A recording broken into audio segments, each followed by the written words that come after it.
Baik, selamat siang Bapak Ibu guru sekalian. Selamat bertemu kembali. Dan pada kesempatan ini saya mengucapkan terima kasih kepada Bapak Ibu guru sekalian untuk kesempatan dan waktunya yang diberikan kepada saya untuk memaparkan hasil pembelajaran saya selama hampir lebih dari sepekan ini. Nah, selama sepekan ini saya mengikuti kursus yang dinamakan Didamba. Didamba ini kalau kepanjangan itu Diklat Daring Masif dan Terbuka P4TK IPA. Nah, ini merupakan salah satu program dari kementerian, khususnya dari P4TK IPA untuk mengembangkan kompetensi yang dimiliki oleh guru-guru, terutama di sini adalah guru IPA. Baik, latar belakang keikutsertaan saya dalam kursus ini ada dua sebenarnya latar belakangnya. Yang pertama adalah kesadaran kita sebagai seorang guru, di mana kita dituntut juga untuk terus mengembangkan diri, karena pengembangan diri kita sebagai guru akan berpengaruh terhadap kualitas lulusan peserta didik. Nah, di sini kita berperan sebagai pembelajar sepanjang hayat. Kita sebagai guru mengembangkan pengetahuan-pengetahuan baru, mendapatkan informasi-informasi baru yang kemudian bisa kita terapkan terhadap peserta didik. Yang berikutnya sebagai sebuah instrumen akreditasi sekolah.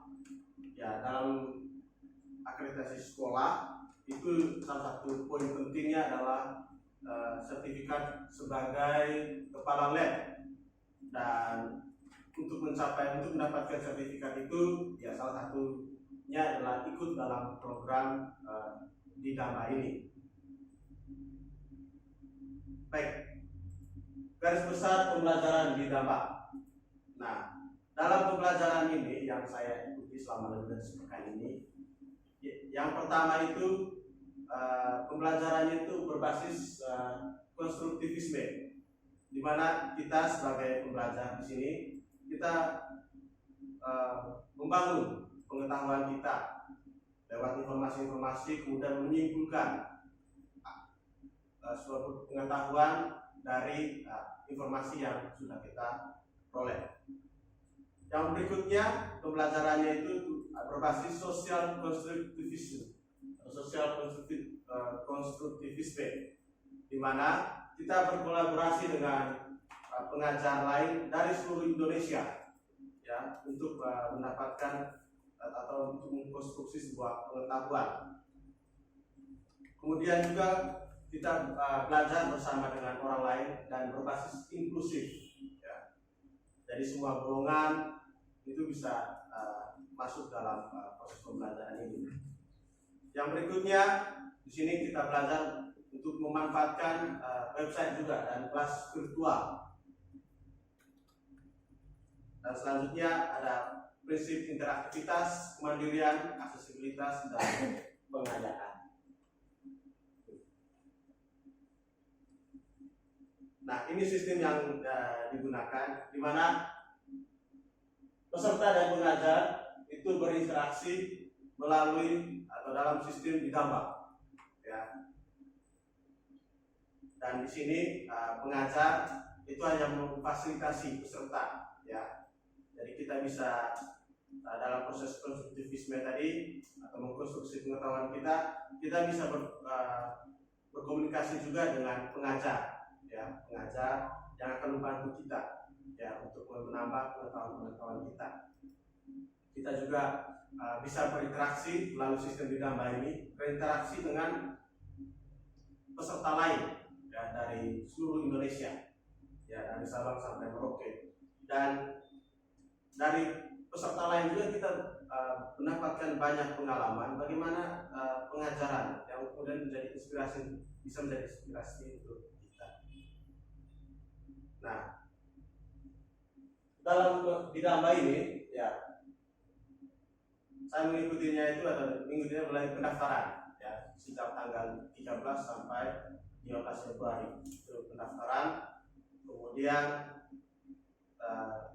dari tanggal 17 sampai 28 Februari itu saya mengikuti khusus secara daring. Nah, ini jadwalnya.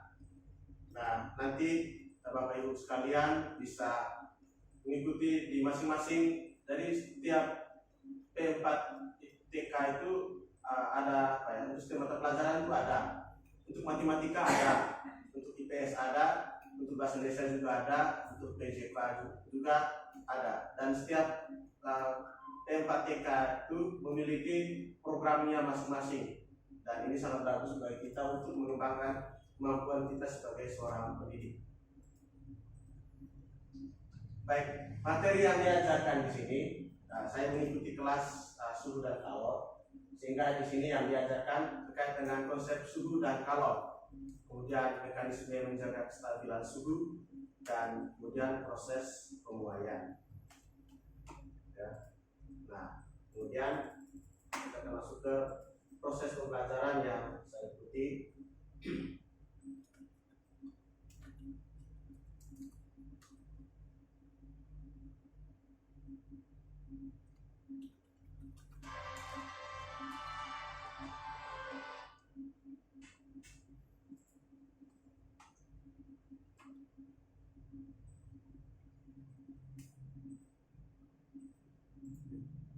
Gimana sih? Kontrol. Ya, terkait dengan gambaran pembelajaran yang saya ikuti, ini adalah lamanya di Damba, di damba.p4tkipa.net. Nah, ini khusus yang di sini kita bisa lihat khusus yang saya ikuti.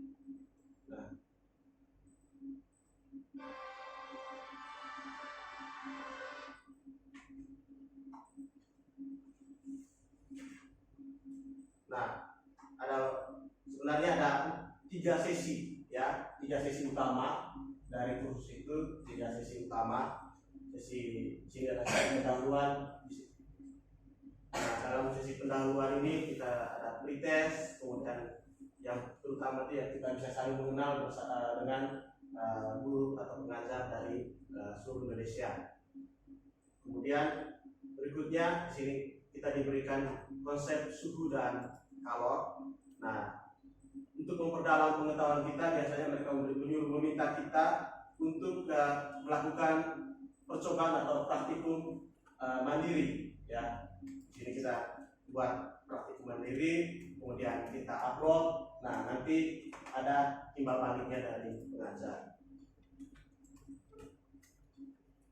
Nah, kemudian materi yang berikutnya terkait dengan mekanisme menjaga kestabilan suhu. Ya.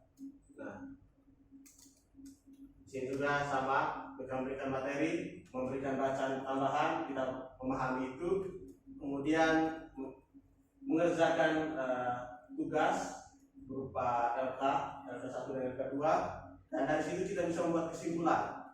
Ya.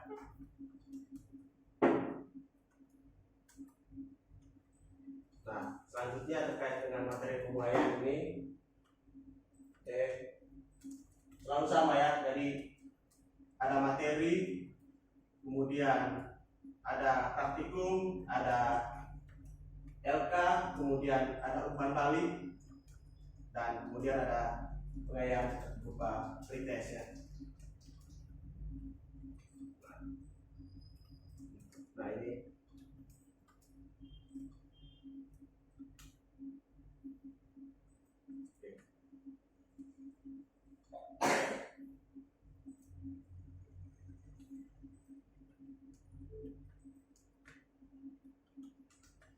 nah, manfaat yang saya peroleh dari pembelajaran ini, yang pertama itu ya, ada melalui kegiatan ini saya bisa mengembangkan kompetensi pedagogik dan profesional saya.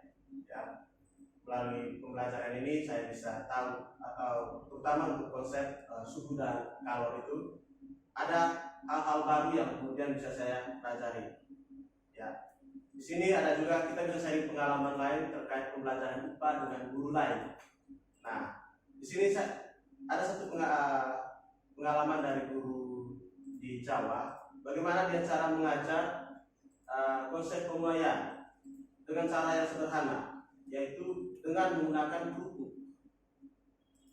kerupuk kemudian digoreng, ya, kerupuk yang digoreng. Nah, dia meminta siswanya untuk menggoreng kerupuk pertama itu dengan minyak yang tidak terlalu panas, kemudian dilihat hasilnya. Kemudian minyaknya kemudian semakin dipanaskan, kemudian lihat hasilnya. Kemudian ini dibandingkan, ya. Nah, ini kan hal-hal yang sederhana ya, yang siswa juga biasa temukan dalam kehidupan sehari-hari. Sehingga dari situ siswa bisa mengambil kesimpulan pengaruh kalau terhadap pembuayan, ya. Pasti ada beda ketika dipanaskan kerupuk digoreng dengan minyak yang hangat dan kerupuk digoreng dengan minyak yang panas sekali, hasilnya pasti beda. Kemudian yang berikutnya, meluruskan miskonsepsi dalam pembelajaran, ya. Nah, selama ini ya saya juga termasuk percaya ketika orang demam biasanya ya kita kompres dengan air dingin, ya, supaya turun demamnya. Caranya kita kompres dengan air dingin. Ternyata dalam percobaan yang dilakukan, ketika dikompres dengan air dingin, justru suhu tubuh kita ini semakin naik, ya. Justru suhu tubuh kita itu semakin naik. Tapi ketika dikompres dengan air hangat, suhu tubuh kita itu turun, ya. Jadi di sini kita bisa bisa meluruskan miskonsepsi kita selama ini bahwa ketika orang demam, ya sebaiknya dikompres dengan air hangat supaya suhu tubuhnya turun. Karena suhu tubuh kita ini punya mekanisme tersendiri untuk mempertahankan suhunya, ya. Dimana ketika udara panas, sistem metabolisme kita akan bekerja bagaimana caranya supaya suhu tubuh kita turun. Tapi ketika suhu di luar dingin, metabolisme dalam tubuh kita, sel-sel kita akan bekerja supaya tubuh kita itu hangat. Sehingga kalau kita demam, sebaiknya kita kompresnya pakai air hangat, tidak pakai air dingin. Kemudian manfaat berikutnya itu ada, saya mendapatkan pengetahuan baru, ya, berupa pemanfaatan software untuk melakukan percobaan. Nah, kemarin saya mengalami kesulitan untuk mendapatkan alat praktikum pembuayan. Namanya itu nama alatnya Motion Group. Nah, tidak setiap sekolah di sini memiliki alat itu. Nah, saya berusaha mencari bagaimana caranya supaya saya tetap melakukan praktikum tanpa harus memakai alat tersebut. Dan di sini saya memanfaatkan software, ya. Di sini. Nah, ini software yang saya pakai. Nah, dengan software ini saya bisa tahu proses pemuaian pada batang. Di sini besi, kuningan, aluminium, ya. Dan dengan software ini juga saya bisa memanfaatkan atau nanti juga bisa dilakukan untuk pengajaran, ya, terhadap anak-anak.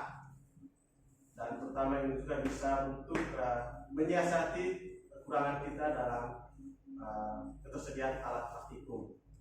Selain software ini juga ada selain fisika, software ini juga bisa untuk biologi, matematika juga ada.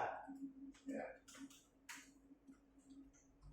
Nah, yang terakhir media sosial yang bisa diikuti. Baik, selanjutnya ini adalah media sosial yang bisa diikuti untuk mendapatkan informasi terkait kursus atau diklat atau seminar yang diselenggarakan oleh P4TK. Selain untuk IPA, ada juga P4TK untuk IPS, untuk bahasa Indonesia, kemudian untuk matematika, atau kemudian juga untuk PJK atau guru-guru BK. Jadi di sini lengkap, ya, ada seminar, ada diklat, atau ada kemudian kursus. Baik, sekian dan terima kasih. Mungkin ada pertanyaan? Ya, silakan. Kalau tanya itu informasi tentang diklat-diklat seperti ini itu didapat dari mana? Ya, informasi yang untuk mendapatkan diklat seperti ini dari saya perolehnya itu dari ini ya, media sosial. Ada juga website resmi dari p4ekipakemendikbud.com. Tapi yang lebih cepat, yang kemudian dan lebih mudah saya akses, biasanya saya menggunakan media sosial. Baik, ini yang Facebook dan yang untuk Instagram.